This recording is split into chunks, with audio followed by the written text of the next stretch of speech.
Story behind number 3 bonus அப்படிங்கிற term கேள்விப்பட்டிருப்போம். போனஸ்ங்கிறது ஒரு பிரிட்டிஷ் டேர்ம் தான். பிரிட்டிஷ்காரங்க வந்ததுக்கப்புறமா தான் நம்மளுக்கு இது நம்ம நாட்டுக்குள்ளே வந்துச்சு. அதுக்கு முன்னாடி வரைக்கும் பிரிட்டிஷ் நம்ம நாட்டுக்கு வர்றதுக்கு முன்னாடி வரைக்கும் நம்ம நாட்டில் வார சம்பளம் கொடுத்துட்டு இருந்தாங்க. அவங்க வந்ததுக்கப்புறமா இன்ட்ரடியூஸ் பண்ணது தான் என்னென்னு பார்த்தீங்கன்னா மாத சம்பளம். 4 வாரத்துக்கு சேர்த்து ஒரு சம்பளம்னு கொடுக்க ஆரம்பித்தாங்க. நம்மளுக்கு வருஷத்தில் மொத்தம் 12 மாதம் இருக்குது, 52 வாரம் இருக்குது.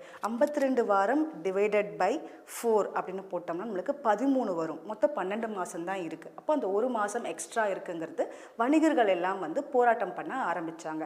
பிரிட்டிஷ் பீப்புள் கொஞ்சம் காலத்துக்கு அப்புறமா அதை கன்சிடர் பண்ணி என்ன பண்ணாங்கன்னா அந்த ஒரு மாசத்து சம்பளத்தை இதுக்கு அது கொடுக்கலாம் அப்படிங்கிறத டிசைட் பண்ணாங்க. அப்படி டிசைட் பண்ணப்போ அவங்க எடுத்த டிசிஷன் தான் என்னன்னு பார்த்தீங்கன்னா, இந்தியாவில் பிரதான மக்களால் கொண்டாடப்படுற ஒரு பண்டிகை தீபாவளி. ஸோ அந்த டைமில் மக்களுக்கு பண தேவை இருக்கும் அப்படிங்கிறனால